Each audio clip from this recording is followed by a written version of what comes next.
I went to game 2 of the NBA Finals. So did Ryen Russillo. I wrote down on my way home, multiple heart attacks, turnovers and missed threes, could never land a knockout punch, as many Tatum questions as answers, Porzingis might be hurt, and we somehow covered and we're up 2-0. Those are my initial notes. It was just a classic heart attack special, and now they're in the driver's seat, and it's going to be a very tough team when you're 78-20 in the season to conceive of them losing 4 out of 5 times. That's why I want to start there. Where is your Nick Chubb level right now?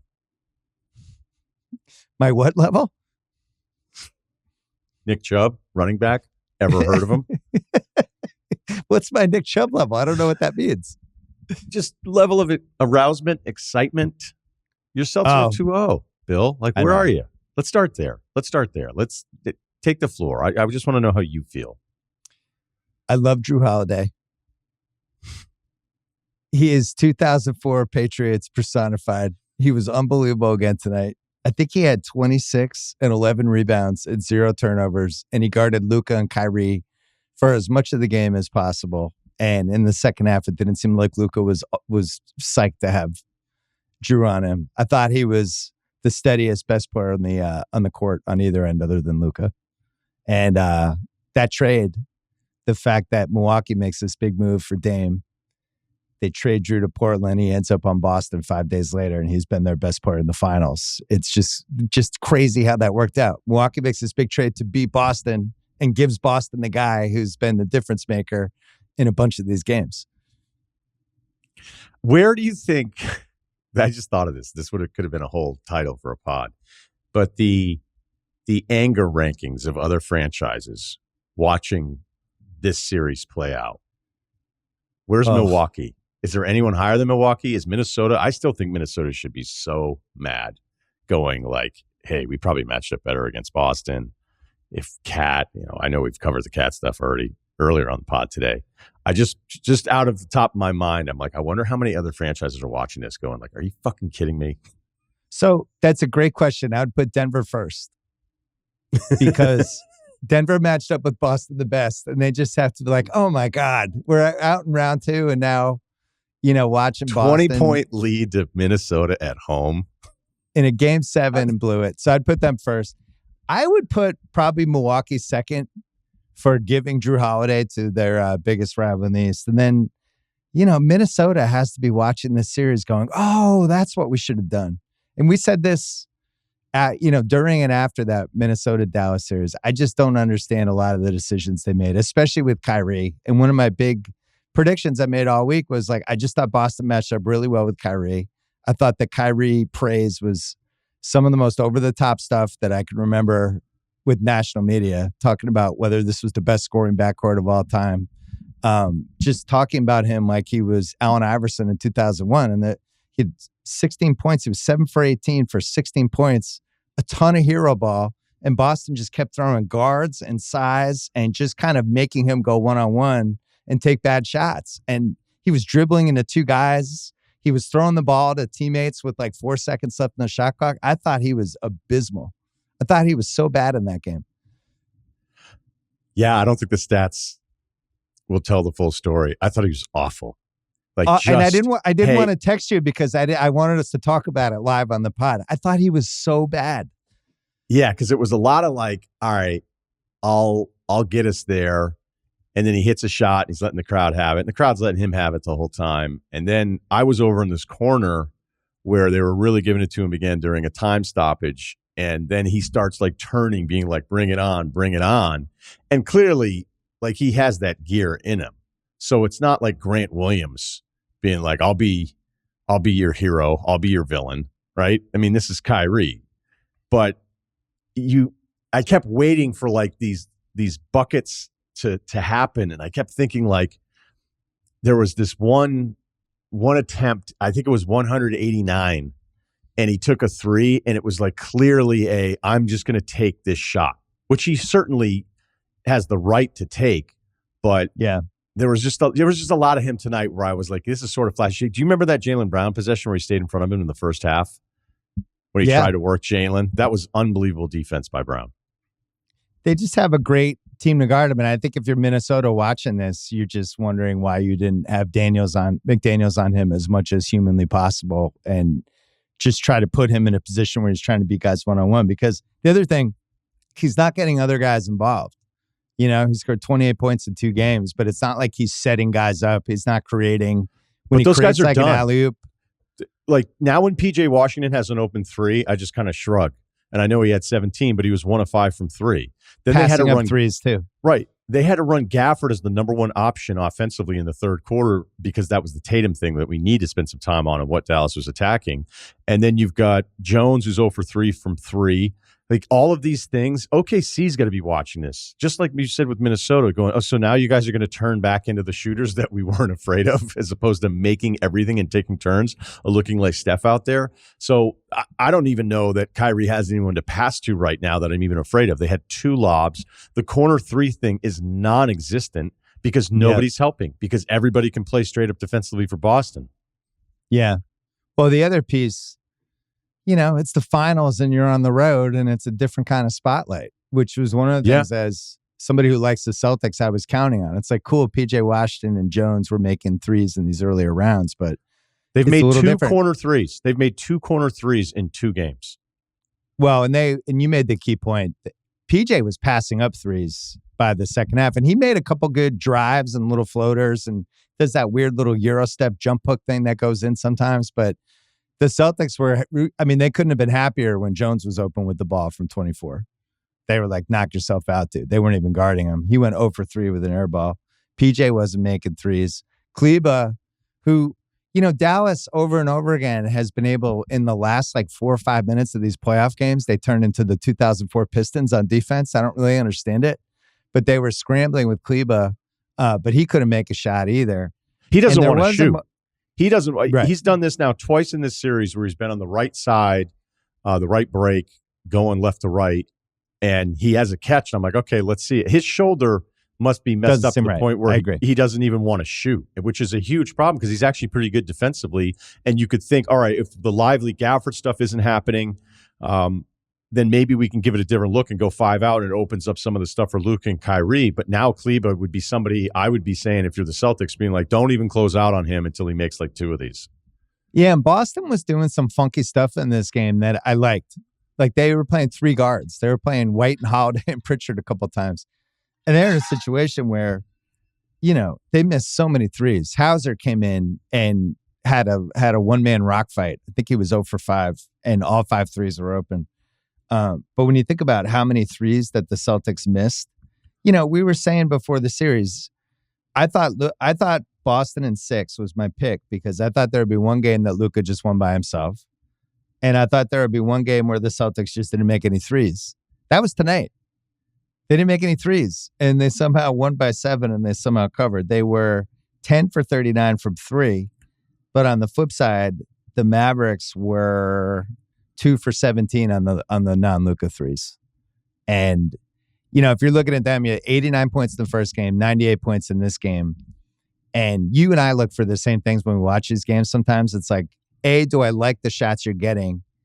And B, am I worried about the shots you're getting? And in this case, I thought Dallas just had a lot of possessions where I just didn't like their shots. Luka made some crazy, crazy threes, one-legged stuff, but for the most part, I didn't like the shots they got. And I don't really know what the fix is. So they don't have another creator other than those 2 guys. So if they're going to shut out Kyrie, what's the fix? Well, what we liked about it was 2 on-ball creators, which I think every team needs as like a default thing to go deep into the playoffs. And when it was working for Dallas, you're like, okay, but it's because all the other stuff was working too. And there's certain things with Minnesota where I would say that's going to be incredibly frustrating for them. But then the other stuff that Boston does on offense where I think Minnesota can't even be mad about it, because this is the whole point of Boston. When Boston's at its best, it's 5 out, it's 5 different shooters, it's 4 guys that are pretty good with the ball in their hands, and even Horford isn't a mess if he has to take a couple dribbles. Yeah. Porzingis can put it on the deck for a couple. It's not like you're going to ISO and he's going to just cook the whole time, but it's just a lot of people that are good with the ball in their hands, and that's going to put stress on Dallas's defense in a way where Minnesota, they could ignore all these other players. So we've been over that. So I think there's some things with Minnesota where it's frustrating, and then some things where you have to be realistic, where you go, well, I couldn't pull that anyway, so what am I even trying to do? But Luka had 20 points with 10 minutes remaining in the second quarter. It looked like 20. he was headed for 60. It was He hit one shot and the crowd made that groan where it was like, and we've been at those games a couple times, me and my dad, where when that groan happens, you're like, oh no, this is going to be one of those games where Luka has like 54. But he had more assists. The thing is, there was other things that were happening too, but go ahead. Yeah. Well, I remember I looked up at one point and it felt like Dallas was dominating the game and Luka was hot. And it was like 35-29. Right? They're up 6. That's the whole first half. That's a good sign. They're down in the 6. building. They're down 4. They're down 6. They're down 2.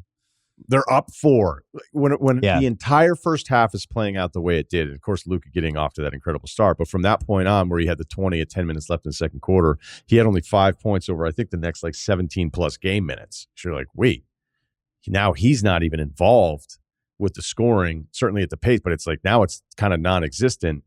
And the whole game in the first half, I think you agree, I think it's what you're saying, is that it felt one way and the score consistently said something different the whole time. Yeah, I wrote down in my notes, it was Boston 36-35, took the lead, 7 minutes left second quarter, big white 3 for the lead. Luka 20, I wrote down. Tatum was 1 for 7, and I wrote Hauser? Celtics 2 for 12 from 3 and winning, 3 question marks. Because it was just unclear how they were winning because Luka was playing well. But the thing is, nobody else in Dallas was playing well, and that was the big thing. Like you mentioned that there was a little tiny Gafford stretch there, and he had a couple of big offensive rebounds. PJ made a couple plays, but if Kyrie's going to take 18 shots for 16 points, they're not going to beat Boston in any of these games, right? They're going to have somebody beyond Luka who can score. And I also felt they need 60 points from those two, and then let me know what happened with everybody else. Yeah, they need to be in the hundreds because this Celtics team, it's just too hard for them to be under 100. But sitting up close watching Luka, I thought he got first of all, Kidd, there was a couple more. I actually liked how Kidd coached in that game because there were multiple moments where it felt like they were going to get, like the Celtics were going to blow them out. My dad and I we were talking like, this is it. We're up 10. This is the run right here. And they would miss a 3. But Kidd felt it. And I think in the third quarter, he just decided I can't take Luka and Kyrie out. Because I think he was going to try to stagger the minutes. And he just was like, all right, fuck it. And left those guys in. But he just didn't, like, they put Jaden Hardy in the third quarter. And I think he was hoping like, oh, Jaden Hardy, irrational confidence. And Drew's like, I'll take Hardy. And that was it. We never saw Hardy. But they just can't score enough points. And this is the first time, in these other series, they would keep it close. And then Luka would steal the game down the last 4 minutes. But I think it's too hard for them this series. So for them to flip it, what happens? What would be like the 3 things you think? Like Kyrie would have to, I think, it sounds stupid, but he'd have to shoot better. But he took 18 shots. I didn't mind the shots. Yeah, I mean, Kyrie going 12 for 18 instead of 7-18 would be one thing.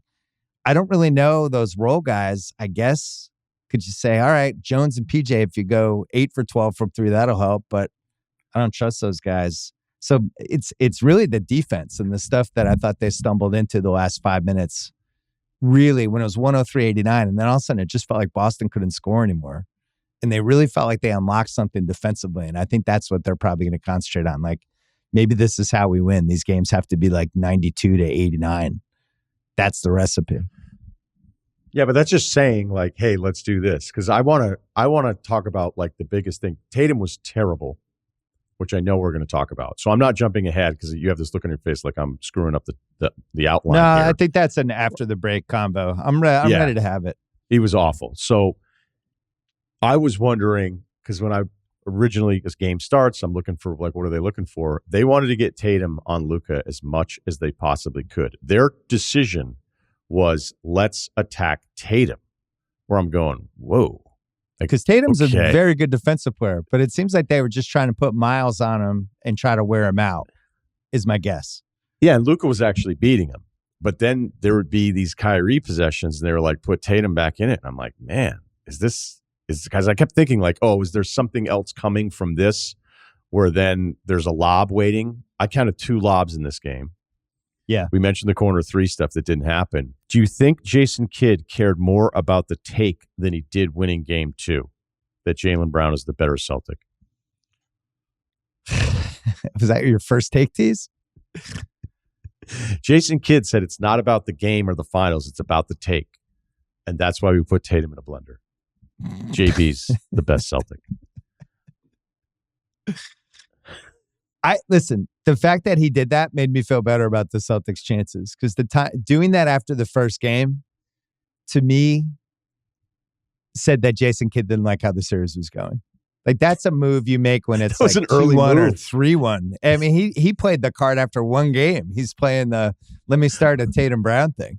I thought it was bold, but it made me think that he feels like he doesn't have that great of a hand in the poker game. Right? Do you think he comes back like after this.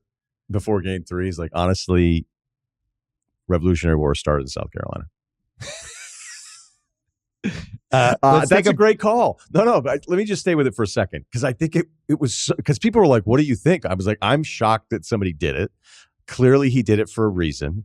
But these guys have been together now, going back to the 17-18 series. Like, maybe if they were 23, maybe it would get in their head a little bit. But like, Tatum's actually, his passing was good tonight, but I just didn't think it was going to affect those guys going through the wars that they've already been through together. I was amazed by it because it was so clear he was doing it for a reason, hoping it was going to work. And your point's awesome. Like, that's a game 4 move. Yeah, that's like we're down 3-1. Let me throw this against the wall. Holiday said after the game about Tatum and Brown, I feel like how they play together and how they work together is something that is sacred and something that can't be broken. Wow. And I think I agree. I've watched those guys for a long time, and I just feel like they're on the same page. I don't feel like there's ego with those guys at all. I just don't. I don't see it. All right, Jason Tatum is now 56 for 158 in 8 NBA final games shooting, which is 35.4%. He finished 18, 9, and 12. 12 assists, and a lot of them were nice assists. He was 6 for 22 shooting. Guarded Luka a lot. Rebounded. Played hard. Body language. He was in the first bad, half. man. He was the bad. body language was bizarre because it got to the point that because he wasn't playing well. Nobody's in a good mood. No one's body language is awesome when you play as bad as Tatum does for somebody that's supposed to play really special, supposed to be Finals MVP. I don't know that anybody would ever have great body language playing the way he just did tonight. I mean, as bad as he was in game 1, tonight in person was so much more horrifying because of just seeing somebody stuck in between decisions. Like, he was shot tonight mentally. The levels of body language, and this is why I brought it up. Tier 4? Sorry. Let me think. Yellow? When somebody makes a shot, and they do the thing where they look up at the sky like, finally, thank you. That's when I get concerned. Because you're the 5th best player in the league. You shouldn't be surprised that you just drove to the lane, got fouled, and finished a layup. And it should be like a fist pump, like, finally, I got it. His was more like I have the weight of the world on my shoulders, and finally something went my way. And that was what scared me and my dad, because we were like a Sedona? Like keyword Sedona? Below Delta? I just didn't like it. I thought second half it was better, but first You know who half does that all the time, by the way? It was alarming. What? Luka does that all the time. When he's pissed a bunch haven't gone in. About damn time. Yeah, this was different. It didn't instill. Tatum did not instill a lot of confidence in that first half. And it was at halftime, it was what everybody was talking about. In whatever section you were, I was like, what the fuck's wrong with Tatum? What's wrong with him? And then somebody else would be like, nah, he's having a good game. No, he wasn't, man. He's got 8 assists. Whatever. Like, I look at, because I know people just can never get past us talking about Kyrie, but like, Kyrie was awesome compared to Tatum. I mean, he got put into every action. So you could say, oh no, he was tired. He's stuck in between like what he wants to do. And when I looked at the first game, you go, okay, his first shot attempt was at 3:19 of the first quarter. All right. He had 2 field goal attempts in the first quarter, but you were looking at it where it wasn't always a zone, but it looked like a zone the way they were paying attention to him. And I thought his first good look was like a dunk with 2.5 minutes to go in the first half. Like that was the first good look. But here's the point is they were up 37-20 after the first quarter because everybody's firing. Porzingis is great. So like that part of the Tatum thing is like, all right, and then they're up 58-29. So it's like, what am I really even looking at here? Because this game was tighter throughout, you're paying attention to the longer stretches of Tatum. Like the 6 turnovers in game 1 were all terrible. They were all bad. And I thought at some point he had figured out, hey, the help is constantly coming up. That's where that Drew Holiday thing is happening time after time. And then there's that Derek White little baseline thing that you can look for. So that part of Tatum's game, it looked like it was coming around. But every layup was like coming off the rim. But then it was all wearing on him. He missed 4 fast layups. Those hard layups to the basket that sometime when he's not going well, he'll just miss those. And that reminded me of 2022 watching it.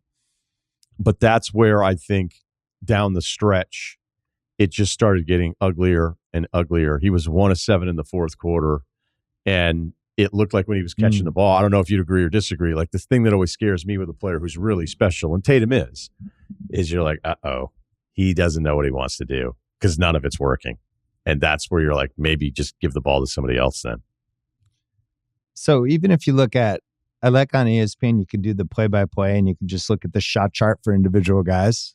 And the thing my dad and I were talking about, the last piece for him, because I don't think he's a finished product yet. I know some people, he's played over 100 games. No, I do. I think this is who he is. No, I'm not ready to go there yet because I think there's one other piece to his game that he can't figure out. And here it is. I'm looking at the shot chart. He didn't take a single shot in that like foul line paint anywhere from 8 to 15 feet around the foul line, which the Mavs were giving him over and over again. And if he beat his guy off the dribble, it was either I'm going to the rim or I'm going to the rim and kicking out. And it wasn't just like, I'm just going to stop and take this little 10-footer, which is what makes Luka so special. Is Luka gets by people and then it doesn't really matter. He'll shoot it on anywhere in the court. And I just, for whatever reason, Tatum cannot unlock that piece mentally of I'll just shoot from 12 and I'll make it. And it's something he used to do earlier in his career. And I don't get it. I got to tell you, Bill, I love the work here on the shot chart. You're looking at it? Yeah. Look how empty. I'm looking at it. It is around the foul line. It's fucking Chris Paul crazy. land is deserted. That's a great way to put it. The Chris Paul shot is the thing. That's why I don't feel like he's a finished product yet, because what he needs is the Chris Paul shot, because he's beating these guys off the dribble, and then he doesn't know what he wants to do after he beats them. And the Mavs are just like, we're going to protect the rim on you. We want to make you go fast and whip layups against the backboard or kick it out. And if he ever gets that 12-footer, it'll be something. But I just don't think he's a finished product yet. I know that's crazy. No, but now I understand what you're saying. I mean, I still kind of disagree, but I just think sometimes when people have absurd numbers when they're young and they're like, oh, imagine when he's 27, and you're like, well, what do you think? You're just going to give this guy 40? And I know that's not what you're doing with Tatum. And tonight was so bad. It's an efficiency thing. Like last night, game 1, I watched all of his possessions and his drives again. I was like, man, they are showing him a ton of traffic, and he's just not ready for it yet. And the 6 turnovers, all of them are bad. There's not one where you're like, oh, that one kind of really wasn't on him. They're actually, it's kind of rare that you could have that many turnovers and not have a couple where you feel like, that's not that bad. But tonight, I thought, okay, he'll probably look at this a little differently. He'll be more aggressive. He's going to be ready for that help. And that's where the passing came in. But the close of the game, you just see it. You could just see it. It's like he doesn't really know what he wants to do. And as they're about to piss that lead away, did you want the ball in his hands or did you want it in Drew or Brown's? Granted, a lot of Drew's work was coming off of the Tatum drives, so there's still value of what he does and how much he attracts the defense his way. But did you want the ball in his hands when it was like a 9-0 run there by Dallas? It was 103.89, and then all of a sudden it was 103.98. And it was the Celtics did the thing that they've been doing for the entire Tatum Brown era, where they had a lead and they slowed down and they basically go into 4 corners offense and get a lot of shots near the end of the shot clock. And all of their bad habits came in. It's just crazy to complain about a team that's 78-20 and is up 2-0 in the finals. But this game was a microcosm of a lot of the stuff that has gotten the Celtic fans worried over the years. And I do think if Luka was healthier I think he would have stolen the game. Because the big thing that I felt, especially in the second half, was I just didn't like the way Luka was moving. And, I'd heard they did that weird thing with the injury report before the game where they said he was questionable to play. Obviously, he was playing. I talked to some Celtics people who said there were people sitting near the bench during game one, and a couple times he came out and just kind of pointed to his knee like he had a problem with the side of his knee. And I don't love the way he's moving. And I don't think he was moving like this last round. Like if this version of Luka we're watching this round was in the Minnesota series, that series is probably different. If Luka gets hurt and sits out the rest of the series, worst title ever? Now that would be head games by Kid. Watch this. Luka out for game 3. Now what are you going to do, Boston? But here's the thing. Like, he's pointing to his knee.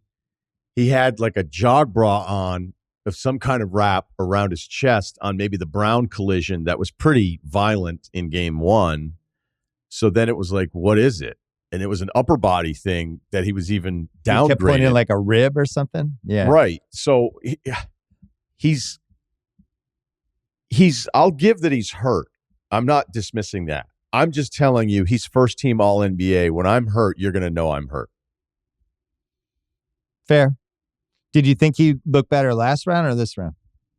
I think he looked better last round. And there was a stretch even tonight's game where I go, is he more hurt now because they're down 9 or 10? Oh, it's one of those. It's like yeah, I think my kids pull. I think he's a really dramatic guy out there. Mm. Do you think I'm crazy on that one? I mean, I can't imagine anybody's watched him and would think otherwise, or they just haven't noticed it. Well, I saw him in the first round against the Clippers twice, and I didn't think he was moving great in that series. I would agree. And then I thought it was even worse against Oklahoma City until he closed. And then I thought Minnesota he looked great. He looked awesome. Yeah. Yeah.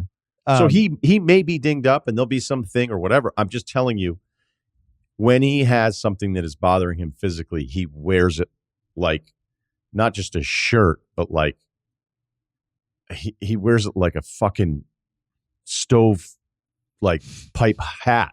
Is that what it's called? What did Abe wear? Stovepipe? Yeah. Stovepipe hat.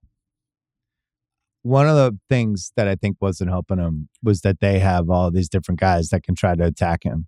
And I don't know what the numbers are because we're taping this right after the game. How many times he had to defend somebody one-on-one or fight through a pick or stay with somebody. And, that's Minnesota. They're not putting the miles on you, right? It's basically Ant was their only creator from the perimeter. There's really nobody else. And then guys around. So it was just a much easier series for him. My guess is that Dallas comes back in game 3 and shoots better. But if I was a Mavs fan, I would be concerned that the Celtics haven't shot the ball yet that well and that they actually have had some really good road games, not just in the playoffs, but all season. Like I don't, to me, this isn't this is what happens. Series doesn't start. Like I think either of those teams could win on either floor. And I could totally see the Celtics going into Dallas in game 3 and really shooting the lights out. It's a fascinating. What do you think the line is for game 3, by the way? Boston minus. Right now. You think Boston's favored in game 3? Yeah. Dallas is favored by 1.5. Whoa. The Celtics are now 10-1 favorites to win the finals. What's the finals MVP now, by the way? Where's finals Tatum now? MVP is now almost midnight. Tatum is even odds. Jaylen Brown plus 185. Luka's plus 650. And Drew Holiday is 9-1. And if I had to vote, I would vote for Drew right now after 2 games. So you're not surprised that Dallas is favored? Because there's a matchup argument here, especially with the advanced stuff of how much Vegas and every model has loved Boston. And I'm a little surprised that you could get points with Boston, even with the notorious letdown. There's a lot of good game 3, team down 2-0. No, you're talking going back home. Look, you're talking to Captain. You can't evidence. Fake desperate. But this is a bad basketball matchup for Dallas. No, I'm serious. Like, no, you're right. It's a bad matchup for him, and you had to hope Luka could continue the superhero trend that we've seen now, by the way, for a few weeks. And the supporting cast, like he had to do what he's been doing with the supporting cast maintaining. And now they're not even a factor. It's just so funny how different it feels when those guys catch the ball. Now maybe it'll be different at home. And I certainly respect Dallas and Luka enough to get one. I guess I'm just with something still at play here. Here's the point I actually should make. If I'm a Dallas fan, I'm furious. I'm furious they lost game 2.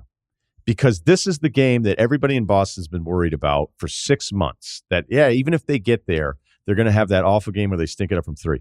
They were 6 of 30, Boston was, and they were up 83-74, okay? And then they gave us, as you pointed to, this had every single Boston, like, fuck-up setting they played the hits. They did everything in this game. Tatum was awful. They couldn't make threes. Luka was torching them. And then they're up and they give up the 9-0 run and the whole building's like, are you seriously about to blow this game?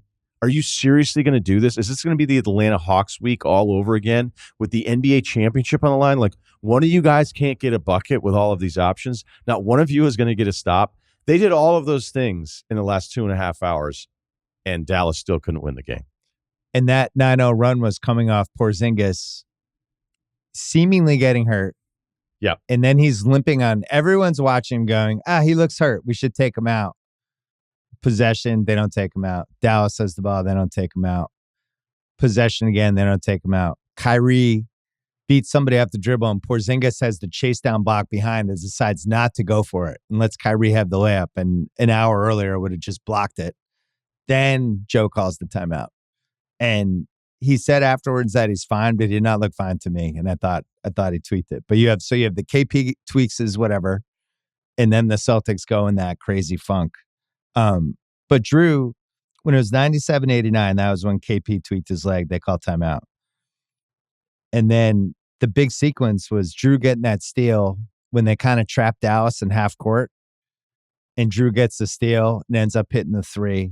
They get a stop. Yeah. White hits a 3. Crowd goes nuts. So you knew they were probably going to win at that point, 103-89 with 3 minutes left. And yet somehow it's 103-98 with 1:15 left. Dallas gets a stop. Washington comes back down. And White, who is basically the greatest shot blocking guard since Michael Jordan, I don't even know who to put, once again makes a great thing. And they were saying afterwards, like apparently Jalen did a slight shove. I thought the refs missed a bunch of shit on both sides in this game. I just didn't think the refs were awesome. And I don't think it really hurt either team. I mean, I don't think it benefited or hurt anybody. There were missed calls. There were guys getting shoved. I thought the game had a weird flow to it, partly because of the refs. Yeah, it was physical. It was definitely, I'd rather be physical. I'd rather be that way than the mistakes. It just depends on who you're rooting for. And you're only going to pay attention to the calls that went against your team. You're never going to look at it the other way saying like, oh, that probably shouldn't have been called, or that was kind of a gift there, or why did they call travel there, but not on one of the other guys. I just thought there were a lot of moments where like, what the fuck was that? Yeah. I would give you 2. When Tatum drove in the first half and looked like he ran into a brick wall and it was just like a tackling session at the rim, I was like, wait, they called that on the floor? Oh, remember yeah. that one? That's right. That one was like, wait, what? Yeah. When the players are just looking at each other in complete confusion, it's a bad call. Everybody was confused. And then he was trying to lay the ball in and got fouled. Right. I'll give you one for Dallas. I actually think there's a few in the second half where if you were Boston, you probably get the memo at some point. Like, you can probably do whatever you want at the rim right now. You do whatever you want. And there was that Tatum one was weird because they called the foul, but they didn't want to give him the free throws. I thought at the other end, it was like no layup was safe. No layup was safe the way it can be in other ones where it's like you can kind of get into it a little bit and some contact at the rim, up high, up low, but they're going to let you play. Tony Brothers getting worn out by the crowd. The home crowd, Bill. They were letting Tony B have it. Listen, Tony B took some abuse. The Kyrie sucks chants were consistent, and there were some jokes about Luka's weight. I'm just gonna be honest. Guy in my section told him he looked fat, and Luka turned around and told him to go home. It was an actual exchange that happened in the third quarter. Yeah, the one I liked the most, and I don't know if it's true, but I kind of want it to be true. There was a big Kyrie sucks chant going on when Kyrie lined up on the free throw line outside of Horford. So he was taking the big man spot. And he waved it on. Kyrie kind of like looked back and he can't help himself. Like he gives these state of the Kyrie addresses constantly. And they're fucking so boring. And Horford, you're right. After the first free throw, the chant died down a little bit. And then Horford kind of were like, no, let's keep these going. Yeah. And I went, he did whoa. that for the Gafford free throws too. Yeah. Horford's a little bit, he'll go to the end zone section and he'll try to uplift them. Kyrie probably has the most at stake the rest of this series on Dallas. I mean, I think Tatum, the Celtics are in a good spot. If they win the title, there will be some nitpicking, but ultimately, hey, he was the best guy in a finals team. How much are you going to say? The Kyrie, after the 2-week Kyrie celebration about that this was one of the great offensive players of all time, and he has 28 points in 2 games. And by the way, is averaging 22 in the playoffs. And I was making this point last week to you, that Jaylen Brown for the last 4 years has been a better scorer in the playoffs than Kyrie. And Jaylen Brown's been a better scorer this year. And Jaylen Brown has outscored him in both games. And, I just think sometimes there's certain players, and it doesn't matter what the sport is, where your eyes tell you that they're better than the actual results. And Kyrie, this is who he's been the last 6-7 years. The guy from the 16 and 17 playoffs who was 27, 30 a game consistently and was unstoppable. I don't think he's the same guy anymore. I think he's still a really good offensive player against certain matchups and certain teams, but I think you can take him out. Well, I thought the defense on him was terrific, but I also think he just had moments where he wasn't playing in any kind of system. He was like, I'm going to make some of these ridiculous shots because he's capable. So I can't really ever blame him for wanting to do that stuff. But I thought every time he decided like, okay, it's my possession, it becomes easier to defend, not to stay in front of Kyrie necessarily, but everybody else is like, okay, well, what are you going to do, buddy? You going down there between your legs a little bit? Like, oh, you're going to go do this? You know what it is? You know what it is? It's sports movie offense. It's you're watching the sports movie and the other guy and the other team's like, they're talking shit and the camera's next to the 2 guys. They're talking shit. He's like, okay. And he starts going doing his legs, trying to beat him off the dribble. It's like above the rim. Eric leaves it above the rim. That's really good. That's kind of the offense that he has. And it's not in the flow of anything and nobody else is involved. He's getting 50 now in game 3 because we talked about this, right? I don't think there's a scenario where he gets 50 against the Celtics team. I think it would have to be a 7 overtime game. What about the Mayan calculator? I'll tell you this. I'm in Boston. I went on FanDuel and I did, just for fun, I did a parlay, like a same game parlay, which actually hit. Look at you. But one of the things was Kyrie all adjusted under 25 points because I just think it's going to be really hard for him to get 25 points. You know what else I put in there in that same gamer? A Derek White block. Derek White block, 1 block every game for Derek White is like minus 160. It's like the lock of the playoffs every game. He gets a block every game. It's like guaranteed he's going to have an awesome block at some point in the 4 quarters. Today he had 2, but he had that like Kyrie went for the layup on him and he stayed up in the air and kept his hand up and blocked it. Guys, I've never seen a guard block like He's like 6'2". And then Drew's probably one of the other great shot blocking guards. You know what I love about Drew is how good he's gotten at, and I know he's always kind of done this, but maybe it just feels like he's doing it against bigger and bigger players. Like seeing him do it against Cleveland, seeing him hit that layup against Siakam. The number of triple times, fake lefty layup. Yeah. The number of times he gets the biggest guys who are just right in front of him going, there's no way you're going to get this shot off against me. And he can. Go to Ben, go to your son and say, hey, look, lock of the century of the week. It's these Derek White block one totals block a game. We're going over. So like you are going to either SC or you're going to Bridgewater. What do you want to do? No offense to Bridgewater State. I had a lot of buddies that went there, played linebacker for 1 semester.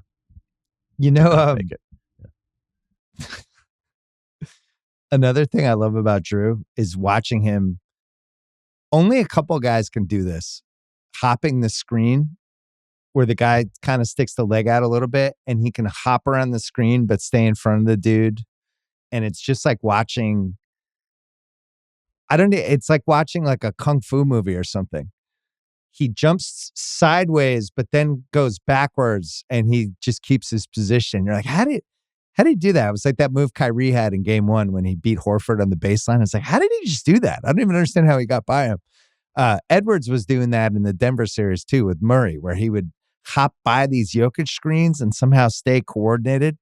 The list of guys who can do that is not long, right? Caruso can do it. It's a short list. Suggs fighting over screens was one of my highlights of the season. Suggs can do it. One of the things I always think is kind of funny, like afterwards when these teams, and the Pacers did it, and I like Carlisle, but the whole 78 missed calls in games 1 and game 2, we're like, okay, cool. And then, of course, my all-time favorite was the Daryl Morey referendum after his team couldn't make a fucking shot. And when you watch the games live and the number of times we were like, okay, they have to let all of this stuff go or we'd be sitting here for 4 hours. But guys were chucking other dudes into screens tonight. There was some stuff that was happening on the screening. Yeah, right, Kleba was shoving Porzingis 5 feet. I was watching going like, this doesn't seem normal. Yeah. And then Lively would actually get involved with it. And I think both teams were doing it, but it depended kind of, your perspective throughout, where that would be the whole point if you wanted to release some sort of official manifesto. By the way, I'm on the official side as I build to this point. Is how do you count those? Do you just count every single time something physical happened against one of your guys away from the ball and you're like, hey, don't stop until you get to 60 infractions? Like, awesome. Right. Because it's just way easier to do. That's why whenever that stuff happens, I'm like, I don't care. I don't care what your count was because I know you're not counting the other ones. Well, it's the old Chris Paul move of just start doing it in the first 3 minutes of the game. And as soon as they never call it, then you're good. Now you can do it 50 times.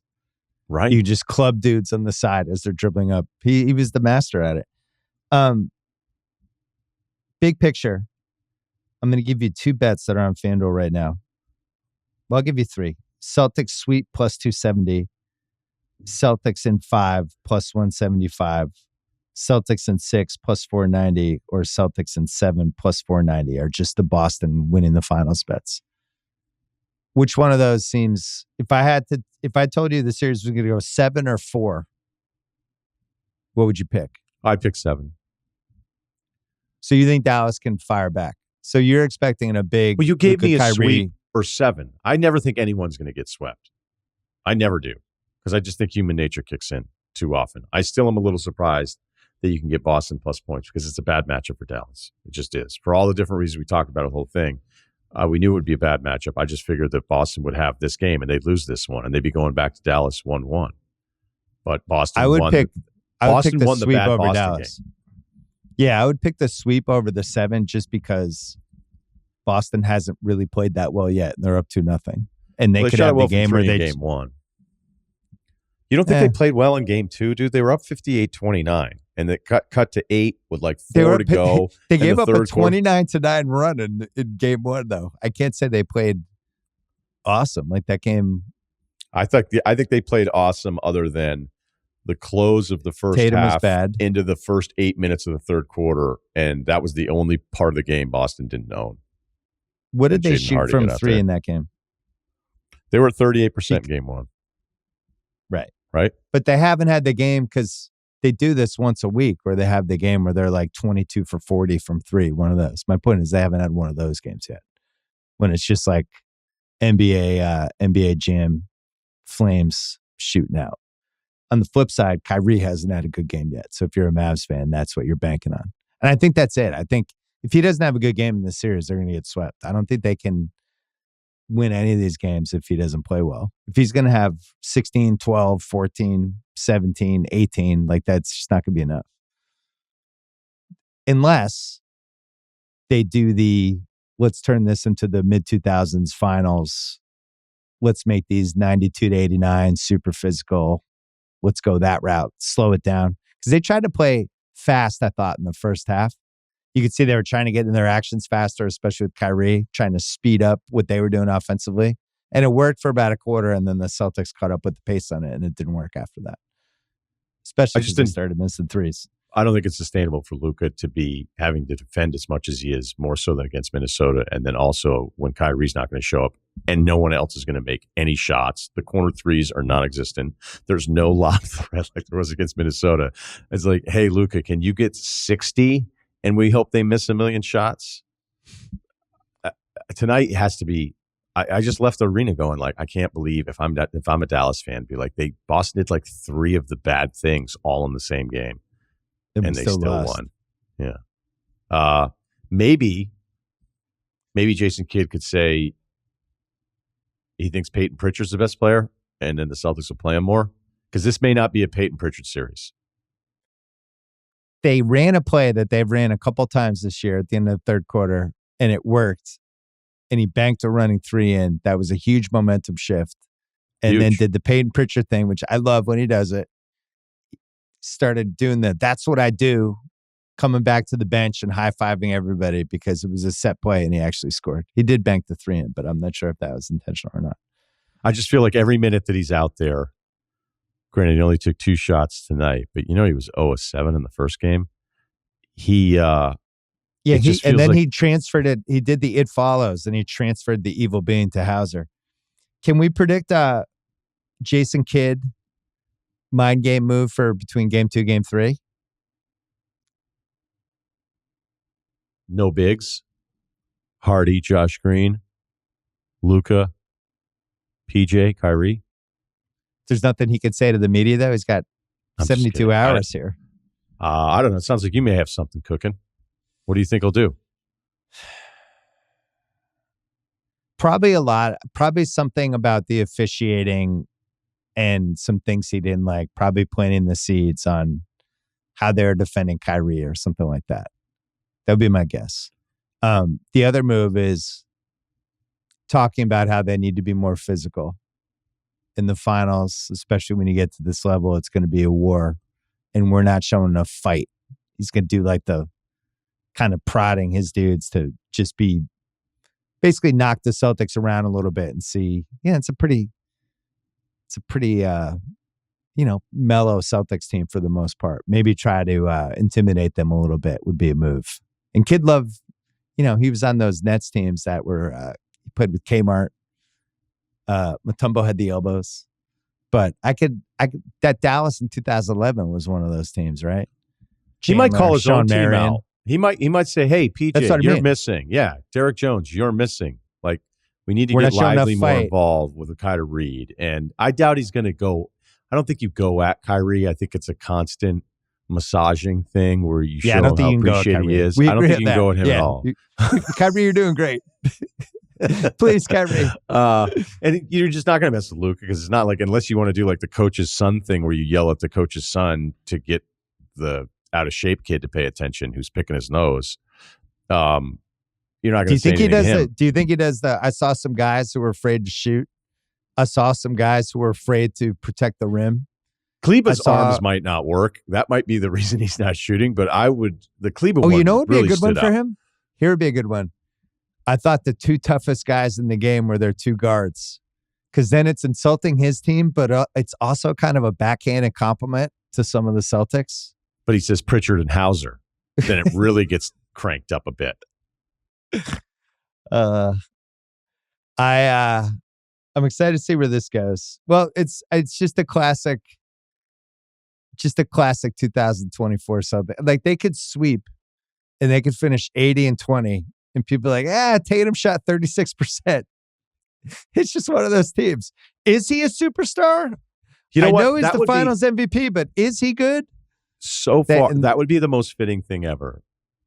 They win game 3. Luka's not active for game 4. Boston sweeps. They're in Dallas. They didn't play anyone. Tatum shoots like 29%. They would have lost to Denver.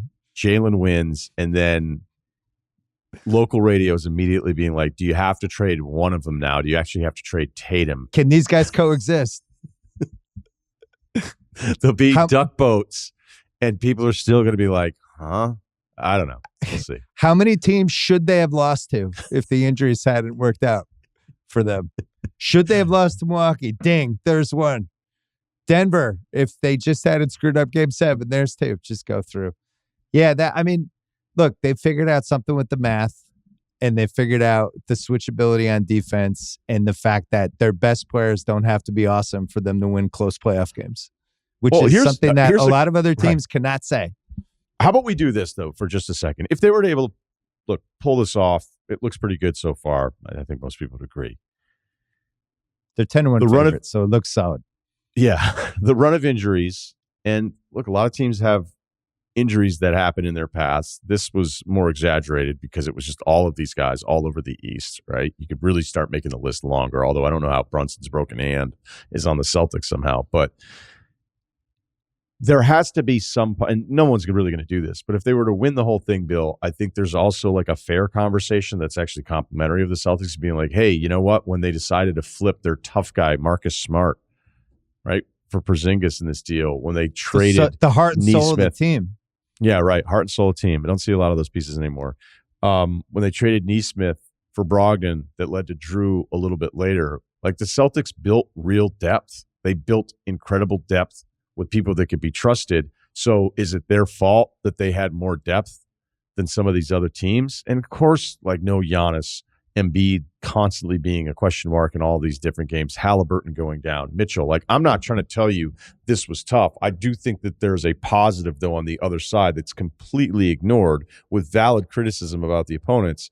But the compliment should be, hey, the front office, like, think about how great of a job Brad Stevens has done here. And it almost feels like this weird afterthought because Ainge had drafted the other two guys. Yeah, the KP and Drew trades, the combination of those, and the balls. But I think the Brogdon thing, and then Derek White, like to go. But the balls to trade Smart and how that went over in Boston and how upset people were about it, and just like people you and I talked to about basketball, like they traded Smart. That was crazy. Why'd they do that? And it led to a bunch of good stuff.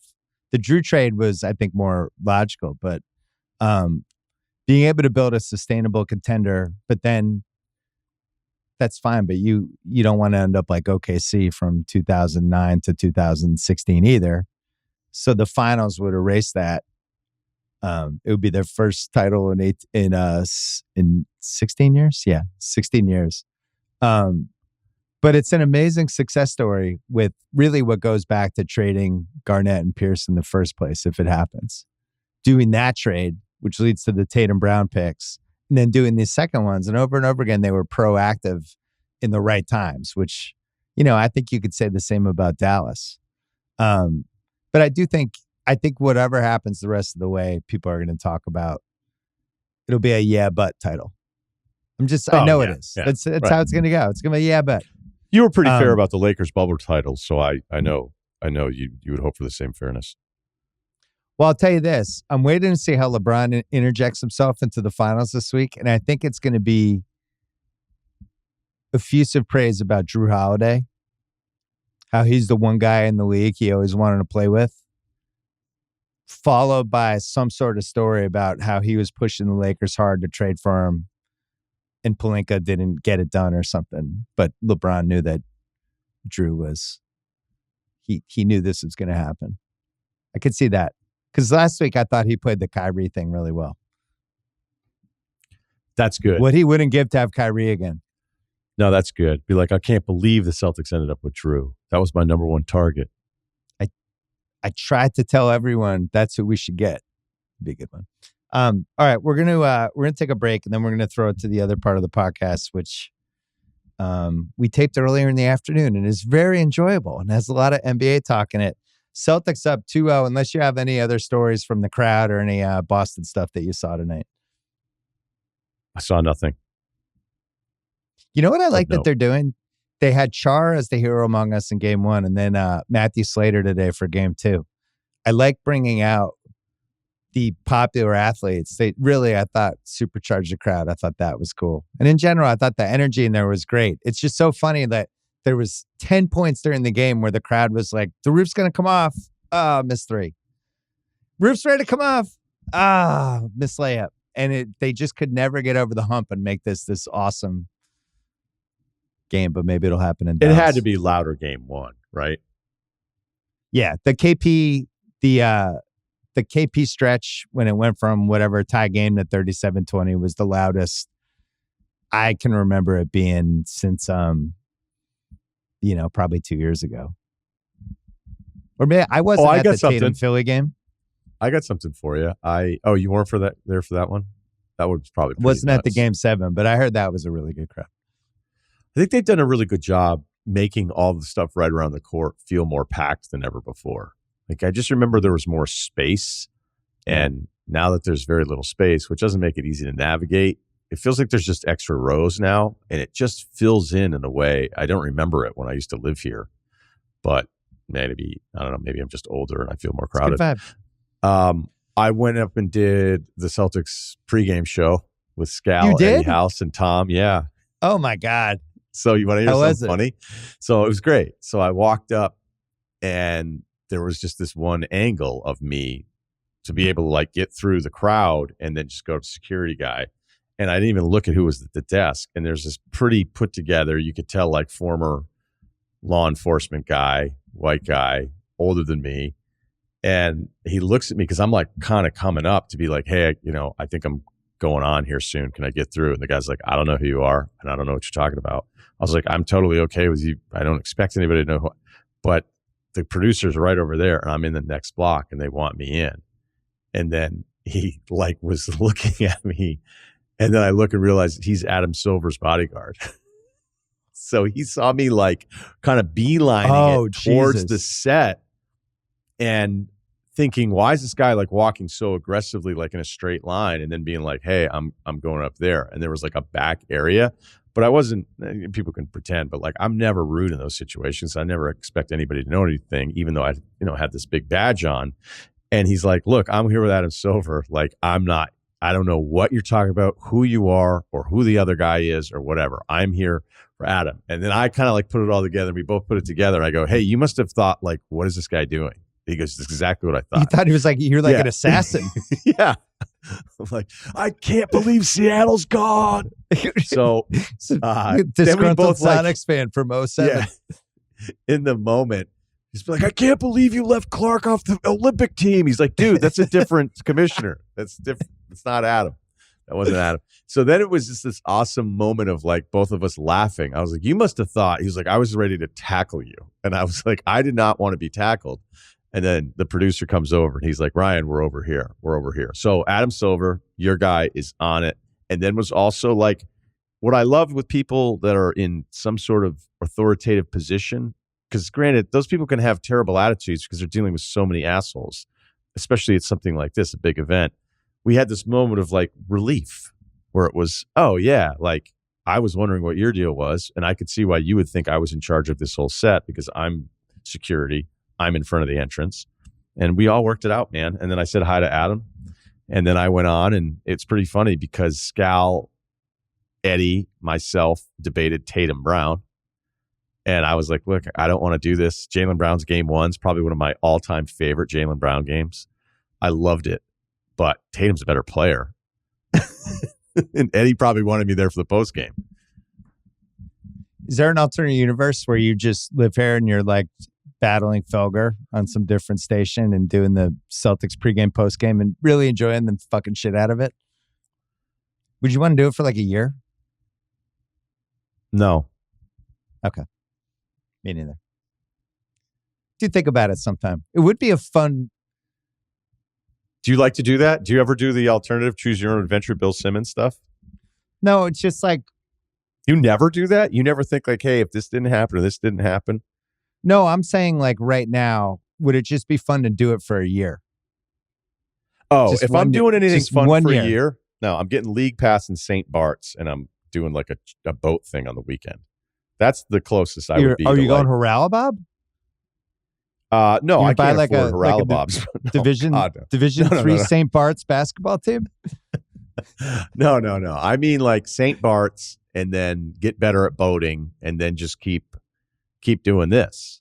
Like it was probably because my buddy and I had a few drinks, but we were doing like, he was like, what could you do right now? Because he's got kids, they're driving him crazy. And he was like, could you do this? And I went, yeah, I think I could do that. And then he was like throwing, it was a list of like 7 different things of like, could you do this? And I was like, yeah, I probably could do that. He's like, come on. And then it would just like over and over and over again. He just kept. Is there a world where you could just be a bartender at Barney's Beanery for like 5 days a week? Not at Barney's, but there was talk. Oh, like of Manhattan Beach, maybe. Yeah, there's been a few jokes about would you actually do like a Sunday shift here? Like non NFL season? I couldn't do it NFL season. I mean, the amount of work we have to do on Sundays. But then could I do like Thursday nights, maybe during the NBA season? Would I want to? Would I have my towel? So now you're talking Kyle's language. Right. Maybe it'd be better if I owned a place and I was like, hey, the owner's here on Thursdays. He checks the register. See, that now sounds like a sitcom. That podcaster who's, I don't know. I feel like an NBC replacement schedule. Sports right to media network, personality opens a bar. What if you made it more like The Bear, where it was like cool and artsy? We've got Topher Grace. He's interested. What a great setup with The Bear when the guy's like, I thought you were dead. He's like, no, that's my brother. It's just such a good line in that show where he's like selling stuff and the guy's like, thought you were dead. It's like, nope,